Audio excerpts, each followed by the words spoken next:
Okay, class, today I'm gonna be presenting to you this book. So, I don't know how many of y'all actually watched me make it, but for those of you who did, you will remember that I did not actually tell you what this book is about. So I thought, hey, it would be fun if I did a PowerPoint presentation. So you will notice that I don't have a thing, like a projector or anything. So instead, we're just gonna be using this wall and the magic of editing. Okay, so yes, this is my hopefully coherent introduction to my book, When White Girls Cry. In class presentations, I never did very well. Anyway, so the basics. So this is an adult fantasy with some science and some romance, but not enough to make it a subgenre. So just sub-subgenres, we could call it that. It is the first of a duology, and I did try to make it a standalone at first, but then I fucking failed, so it is a duology now, okay? It has dual timelines, dual point of views, because why have one when you can have two? You know, why just write one story when you can write two stories and then put them together in one and make querying a fucking nightmare for yourself? But, you know, it's quite Victorian-esque in the setting, but just in the sense of like, oh, ethics, morality, I don't know. Also, fancy clothing, fancy architecture, wow. But then science is modern, so it's just in essence, but not like in actual Victorian-esque like lifestyle. I don't know. You would understand what I mean. Yeah. So those are the quick basics. Okay, but what is this actually about? Well, I'm glad you asked. Some may immediately talk about the story, but I think the setting is very important here, so I'm gonna be introducing you to that first. So, overview of the setting. And there are some pictures for vibe, for the vibes, because people like mood boards and stuff. So, okay, magic essentials. No, setting essentials. So magic in this world is a limited resource that we call magia. It's like a physical energy or a different particle of existence. And you use that energy to perform magic. So magic is the action, magia is the energy. So, in regards to magia, the energy, there is two types. And I know like I'm not getting too much into the world building and just for setting the scene, okay? Just setting the scene, okay? This is simple stuff, okay? This is simple stuff, guys. So magic. Magia, I mean, two types. There is pure and there is impure. And magical creatures kind of inhale, use up the pure magia and break it down into impure. So like, imagine photosynthesis. So impure magia affects people's lives in a multitude of ways. For example, it causes mutations pre-birth. So like radiation. The more you get into this, the more you start to realize magic is just cancer in this world. They get irradiated and genes cause to mutate, and now suddenly they have magical like kind of aspects, you know. But that only is true for humans and not animals. And that's because of sentience, and I'm not gonna get into it, it's Now, humans born with magical mutations are called venomagix. So the severity of those mutations varies pretty wildly, so you can just be like, oh, I have octopus arms. No, wait, that's not a mild thing. I don't know. So the severity of those mutations varies pretty wildly. So you can have something very mild, like, oh, I've got, like, pink teeth. I don't know. Or, more commonly, your mutations can be pretty life-threatening. So it's not a fun thing. This is not like X-Men. Like, you don't just, oh, I have mutations, I'm a superhero now. No, this will likely kill you. And there is no cure for it. No legal cure, that is. How these venomagix are treated is also very varied between like different countries, and areas, but again, it's not very relevant. I'm just mentioning it just because, And their mutations depend on, like, which magical creatures produced this. I'm realizing this is getting a bit convoluted, like, bear with me. So let's take a Venemagic who has, like, fucking tentacles for arms. So they likely lived near a place like the coast or whatever, where there were octopus-like magical creatures, which kind of produced the impure magia in the area, right? And that is what caused the mutations. So because of the impure magia types mixing, you can have mutations from different kind of magical creatures. Okay, you're following me? If not, whatever. Last slide on the setting, okay? Bear with me. So on the type of magicians, okay? So to do magic, you need to understand what you want the magic to do. So it's like a servant that you're like commanding to go do something, but the servant is like, I don't know what you want from me. So you have to be very precise in your commands. Like, you need to know what you want the magic to do exactly, like on a fundamental level. And that's why, like, magic is so tied to science. That's why science is so modern in this world, because the more you understand about how reality works, the more you can break it, okay? So there are 3 types of magicians. That's 6. 3 types of casters. So the first one are mages, and they are academics. They're scientists. They need 2 things to do magic. They need a magia conduit. So it's just a special crystal through which you can actually access the magia in the air. Otherwise, it would be just like commanding oxygen to do whatever you want. That the oxygen is like, no. And they need to understand what they're doing. Now, second type are priests. They still need the magia conduit, but they don't need that understanding as much because they do magic through their deities. Like, the deities are the ones that are kind of like commanding the magic for them, in a sense. So that's why they can do different types of magic that mages can't, because they just don't understand what the fuck the gods are doing. And the third type are freecasters. And they are Venemagics, whose magical creatures can do innate spellcasting, and that ability transferred over to them as a form of mutation. So they don't need a magia conduit, they can just access magia directly, but they still need to understand what they want it to do.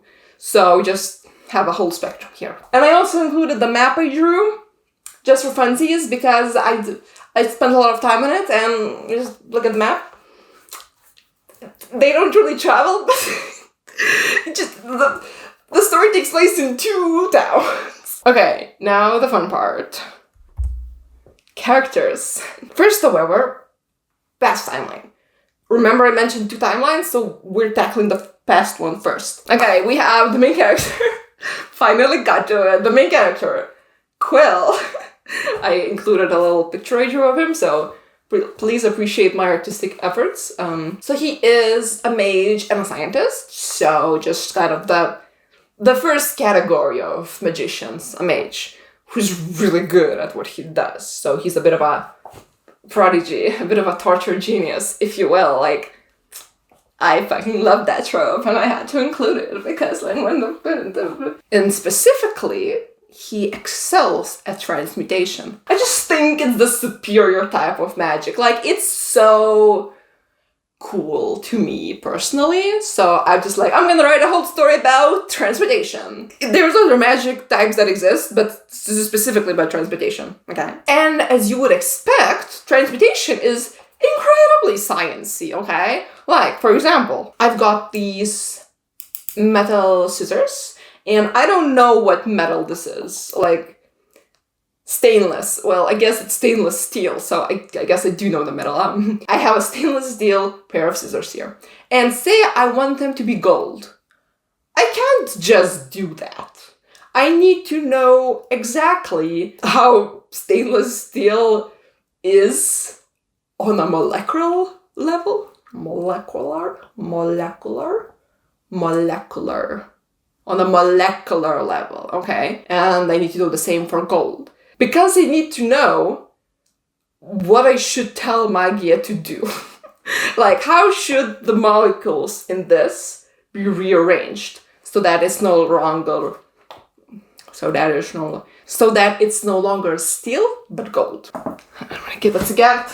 So anyway, he's just really good at that, and so good that he can even do that with cells and shit. It's all fun and dandy when you just have, you know, simple structures, right? But when you go up and you start to look at like plants or animals, well, suddenly we have something very fucking complicated. So he's also good at that. So, at the start of the story, he's been exiled for several years, 4 to 5, also depends how you're counting. And he is pretty cool, calm, and collected. Except when he's not, which is also pretty frequently, actually. Also, he died once, but then he got better, so he's got that going for him, and he's not happy about it, so. Now, the second character, the deuteragonist, Zendra. I've also included a picture of him that I drew, again. Please applaud me, please tell me I did a good job. So, but the picture that I have here is not very representative of how he looks for the vast majority of the first book. Specifically, he looks more like this for like for almost the entire book, actually. But we're just gonna keep looking at this instead. So he hosts a magical sentient parasite, which is the blue thing, you know, the thing that I just showed that's going up his face, that's the parasite. So he's not having a great time because it is consuming his body and mind, but on the other hand, it's giving him some pretty cool magical abilities. So that's a bit of a trade-off. It also is an expert at keeping him alive because, as you saw in the previous slide, for the majority of the time, he is unable to breathe, eat, drink, and do anything that we need him to survive. But the parasite is like, don't worry, I got you. And he's like, I still want to breathe and eat and drink, and I constantly am suffocating and dying of hunger and thirst, but I just can't die. He doesn't have a magical education, but he is really good at illusions, because those actually don't require a magical education. Like, it's the opposite from transmutation. It's like, there's the spectrum, those two are on the opposite ends. So whilst in transmutation you need to, like, be really good at science, in illusions you need to have a very good imagination. You just need to specify, like, how the thing should look or sound or taste or whatever. And if you can imagine it, like, really fucking precisely, you know, then the magic is gonna be like, cool, got you. So he's just really good at that. And he mainly does auditory hallucinations. Hallucinations? And he mainly does auditory illusions. So that's how, like, he communicates most of the time. He just makes people hear him. He also does use sign language from time to time. He is very silly and goofy and just wants to have a good time. But also, he is actively losing his mind. So I don't know, he's not having a great time, but he wants to have a great time. So he's just kind of like, I don't remember the quote exactly, I'll put it up. Just something about, like, how to live your best life after just having a panic attack. And that's, like, exactly his vibe. And anyway, I think I could call him, like, the love interest, but it's not, like, the traditional thing. It's not, like, what you would imagine, because he's, like, it's just a bit different, is all I'm gonna say, okay? Okay, so for the plot. So we start with Endra, and he is stuck in his hometown, which is a sanctuary of Phenemagics that is run by his very controlling mother. He is, like, really upset about the whole parasite thing, because at the start of the story, it's still like kind of like here. And he's like, well, it's gonna fucking suffocate me if I don't do something about it. And his mom is like, I'm working on it. And he's like, but I don't trust you because you haven't done shit. And I'm gonna look for my own cure. And then he discovers that, wait, maybe there actually is a cure. When he learns about Quill and his friends. So I mentioned the whole transmutation thing and how Quill in particular was very good at biotransmutation. Well, he figured out how to do human transmutation, as one does. And he figured out how to use human transmutation to reverse these magical mutations, okay? So it's like, we've got this octopus arm, how do we make it into a human arm? That's what he tried to do, which wasn't very good, because human transmutation is extremely illegal. But, you know, who's gonna tell him what to do? Not the law. So anyway, he fucked around and he found out. He accidentally fucking killed someone because human transmutation is legal for a very good reason. So Endra runs away, finds Quill in exile, and convinces Quill to help him. Even though Quill is really traumatized by the whole, you know, manslaughter thing. But, you know, Endra is really good with his words. Or rather, Quill was just really fucking fascinated by his condition, and he was like, I shall take a look. Because that thing, this parasite thing, that's new. Never seen that before. What the hell? I don't think you're a Venemagic, actually, because that's a whole creature. You know, they fucking bond and, well, you know what happens when people bond over trauma. So I realized recently that this is a bit of a doctor-patient romance.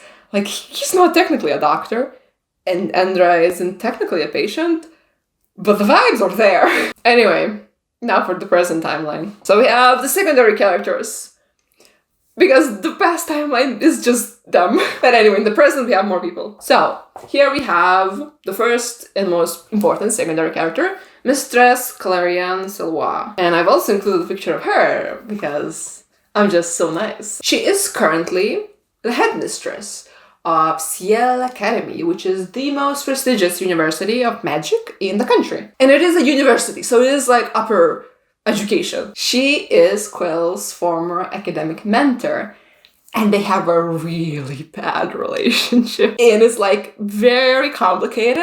I can't even say, because Quill really hates her, but the feeling isn't mutual. So it's just kind of, it's just complicated. She is like very much the type to be like, I don't really care about the law and rules and whatever because, well, I know better. And commonly she does know better. Not always, but, you know, enough for the people around her to be like, yeah, you were right.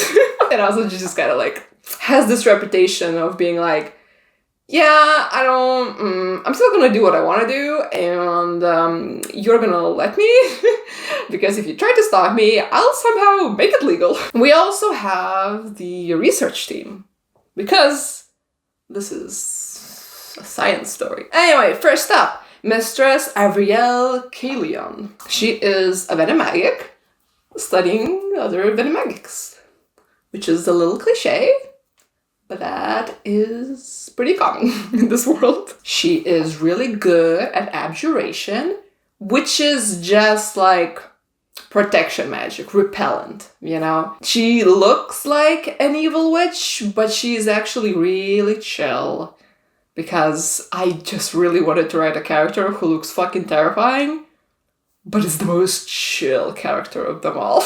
Then we have Celeste, who is the only non-magician on this team, and she is a pathologist. She's very much like, I'm just happy to be here, and I'm so excited about working with you guys, until things take a turn, and then she's like, I'm not gonna say anything, but like, I don't want to be here anymore. Then we have Reyes and Anna, who are a couple, so they come as a package. They are geneticists from another country, and they are specialists in charm magic, which is just mind games, which is mind shit. You know, manipulation of thought, telepathy, emotions, like whatever, anything that has to do with your head. They are very also averse to ethics and morality. Like, you'll find that's a common thing with these people. So they're just mostly concerned about following their passions and interests. And if those interests are, you know, people, then well. and then lastly, we have Akel, who is Mistress Silwa's, the headmistress, understudy. So essentially, he's in the same position that Quill was like several years ago. Only he's very unlike Quill in personality, and he's just kind of struggling.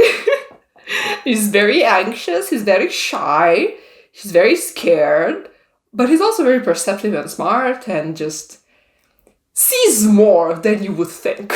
He's also the only one that's kind of like concerned that Quill was dead and now he's alive, and doesn't that make him a zombie?